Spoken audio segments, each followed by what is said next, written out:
What's up, folks? I'm Dwayne, I'm Alicia. and this is Blackboard Gaming, where we teach you about all these great board games that are out there.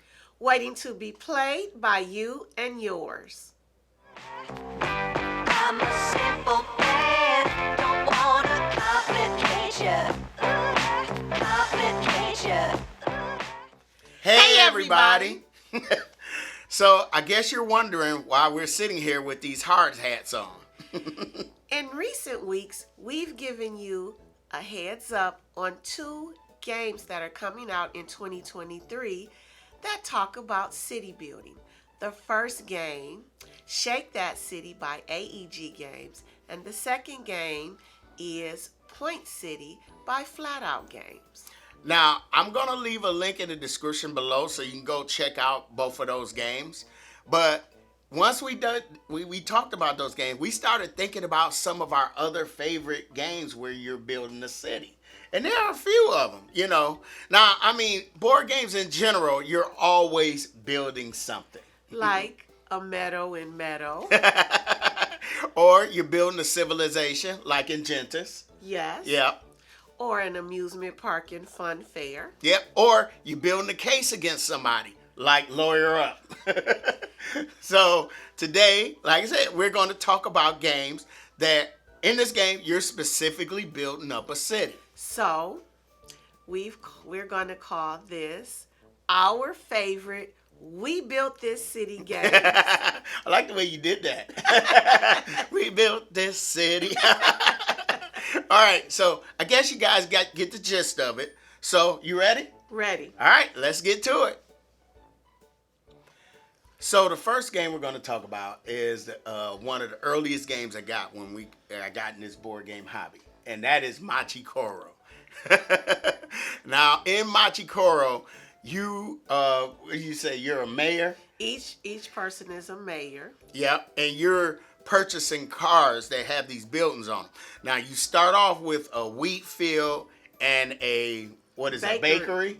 Yeah, and so you're rolling a dice on your turn, and each of your cars have a pip value on it. And if you roll that pip value with that dice, then you get a certain amount of money. Or sometimes you have to pay out money to other players, which could be a little bit frustrating. Yeah, because as you're getting the money, then you're using that money to buy more buildings. And some of those buildings, if somebody rolls that dice on their turn, then they got to pay you money, and vice versa. My wife, we enjoyed it, but my wife did not like that aspect of the game. That was a bit annoying. But Machi Koro is really simple to get into. It's a great introductory game. It is. So let's go to the next one. All right. All right. The second game we're going to talk about is a game that I bought, and I thought my wife would really like this game. He was right. I did love this game. And that game is called Quadropolis. Well, one of the things I love about Quadropolis are the adorable components. I love those cute little blue barrels that represent pollution. I love the marker, the translucent marker that you use, like when you move in a space, you put it there. So when you draft the cards, yes. That little green marker. Yes.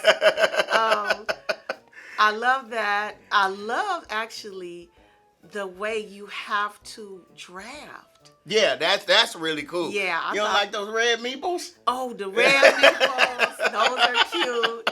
So yes, the game is fun to play, but visually it's really aesthetically pleasing as well. Yeah, I mean, in Quadropolis, you have these architects, and you're drafting in a central grid. There are buildings in the central grid, and you have to move your architects, and they are numbered like 1 through 4.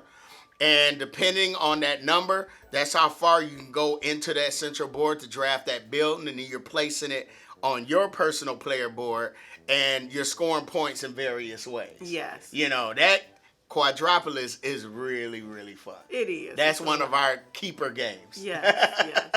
All right, let's go to the next one. The next one is my favorite game of all time. Everdell? Yes, Everdale. You're actually building a city? Yeah, yes, you're building a city. You placing cars, but you placing these buildings, and then you getting critters that live in these buildings. Cause think about it, it's a courthouse. There's a general store. There's a farm. There's a Chapel. stadium. I mean, you don't put stadiums in small towns. I guess. Well, yeah, you have to be at city level to have a stadium. I guess, y'all. And there's a dungeon and there's a church and all that. So yeah, Everdale, you're building a city. All right, everybody, we're gonna let him have that. Right. You oh, wow. You are actually okay. Anyway. I'm gonna take it. So Everdale, I love Everdale. It has resource management, worker placement, hand management, tableau building. I mean, and it's aesthetically beautiful. Andrew Bosley art. This is the game that turned me on to his art style. And I really love Everdale. Yes, in fact, I think he said it before, but it bears repeating. Everdale is the game I think that really helped bring me into the hobby, in that it introduced me to all of these new game mechanics. Yeah. And so because I was able to play Everdale, it opened the world up, the gaming, to me, because I was able to play so many other games because of all the mechanics I learned in Everdale. It's a next step, you know. Yes. Yeah, Everdale, they had to be on this list. I'm sorry. Like I said, y'all, we gonna let him slide on this. All right. So the next one I bought because it was highly regarded from Mick and Starla over at Our Family Plays Game. And I figured my wife would love this game. And that is Suburbia. Yes. I really love everything about Suburbia. If you've been watching our channel for a while, you know that I love theme. And to me, Suburbia is really thematic. Yeah, it the is. Things you are doing are thematic. Even the rules, like you lose, I think, reputation if you build, say, a movie theater next to a factory. Things like that. Because in real life, you wouldn't do that. Yeah, you can't build residential homes next to the airport because nobody wants to live near airport. And hear the noise. You know. But if you build a movie theater not in a shopping center, now you get more points. So yeah, I really loved how they did that. Right, they really did a good job. I like Yes. you. If you build a restaurant, you making money. But if you build another restaurant, now that restaurant loses a little money because now they have competition. Right. If You you're know? if you're the first one the first one to build a restaurant, you make a lot of money. But once another restaurant opens anywhere, the first restaurant, it still makes money, but not as much because now there's a new player in town. Yeah, Suburbia is a really, really great game. So let's go to the next one. So the next game is a game that I don't think Alicia feels as strongly about it as I do. Yeah. I mean, it's okay, but it's not in my favorite. Yeah, and that is Mega City Oceana. Yes. So in Mega City Oceana, we are, building a shared city. Thing is, we are pulling material out of this bag. And there are certain contracts that we had, like a city has to be a certain height, or it has to have a certain amount of glass in it or whatever. And you are pulling this material. There's like metal and glass, and I think the other one's cement. I'm not sure. Stone, maybe. And you are physically building this city. So it's a dexterity aspect. And so when you finally built your city, your tower, I'm sorry, I keep saying city, your building, then you have to tell everybody, hey, as an action, you can move, and it takes all your action. And you get to move that building over into the shared city. And so if anybody, you got to make sure nobody touches the table and all that, because if you're moving it over and it tears down, you just wasted your action and you got to start all over again. Which can be very frustrating. And like all these pieces are weirdly shaped, like, so you're trying to balance them like Jenga, Yeah. something like Jenga. Yeah. I don't know. But it's beautiful on the table. Once you do a whole game, you take a picture and it's beautiful on the table. Now I will agree with that. Yeah, so Mega City Oceana. I really bought this because of the aesthetics, and I thought it'd be fun to play with the grandkids. I would love to see how they would fare with this game. Yeah. You not so much. All right. The next one is actually the very first Legacy game, the only Legacy game you played. And that is called My City, and we played this 2-player, and it was, what did you think of My City? I really enjoyed it. I really enjoyed it. I did enjoy it. I liked the theme. I liked I did enjoy the gameplay. To be honest, I recognize that I am not a fan of legacy games. I like a one and done. In that I love games that have a lot of replayability, but when I revisit a game, I don't still want to be on the same game. No, I understand that. I get it. But I mean, we really had fun because I like the different scenarios and Yes. the different challenges. Yes. And I mean, like I said, it's a 2 to 4 player game, and we played it 2 players, so Yeah. we can actually go back and play it again because Well, we got the other. Honestly, I don't think we ever actually finished. Like, we didn't make it to the last chapter or Oh whatever. yeah, we still got to play it. Now, I forgot to mention, Machi Koro has a legacy game. I didn't know that. Yeah, I definitely want to try that one out. So, but I did enjoy playing My City. I enjoy playing My City. I don't want to say I did not like it, but in general, that's not my preferred way to play. I got you. All right. So the next one we're going to talk about is Tiny Towns.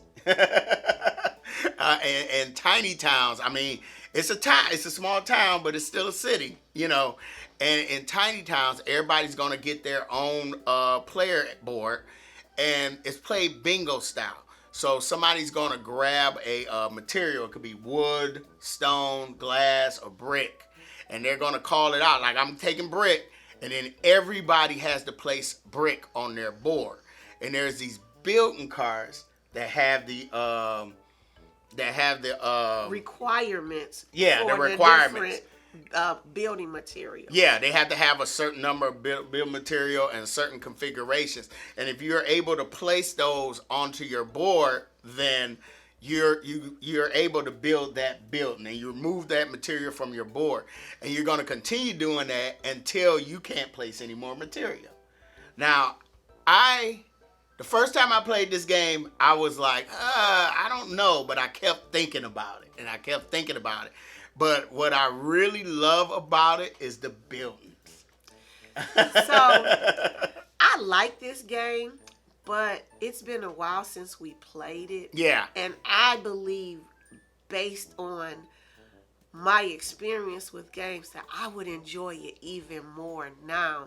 Because a lot of things about these new genre of games, they're sophisticated enough that sometimes you can't really know how you feel about them until a couple of playthroughs. Yeah, because I know your spatial awareness. Because you have to know your spatial awareness in this game. Yes. But Yes. I really love this game. They got a few expansions out, and the game is colorful. It's pleasing on the table. And like I said, I love the little buildings that you're able to place onto your Yes, board. yes. So that is Tiny Towns. Yes. Okay. So, moving from Tiny Towns To gargantuan. and so the next one is Foundations of Rome. The big boy. Foundations of Rome is like one of my favorite games of 2022. And in this game, you have these built-in miniatures. You're buying property, and then when you get a certain number of property that's adjacent to each other, you can place these big, grandiose buildings on there, and that game is so beautiful on the table. It is. Now, I like Foundations of Rome. It's essentially a tile placement game. Yeah. However, the aesthetics are so impressive Yes. that it just takes it to another level for me. Yeah, Foundations of Rome is just a great looking game. I've lugged this game to board game night already. Honestly, this game has an amazing table presence. Yes, it does. But yeah, I love Foundations. Yes. Of Rome. So Yes. now the next two games are games that Alicia has not played, but I had to include them on the list. Now the first one is Underwater Cities. And in this game, of course, you're building a city underwater, and you're placing these your little player tiles around these actions that's on the board. Thing is, they're different colors. I think it's yellow, green, and blue. I'm not sure if I remember correctly, but if you play those tiles that match the color of a card, you could play a card also, so you make your turn more efficient. Okay. And it got these little domes that you get to place on your board, little markers and all that, and you're putting algae or food or whatever. So Underwater Cities, it is a great game. Okay.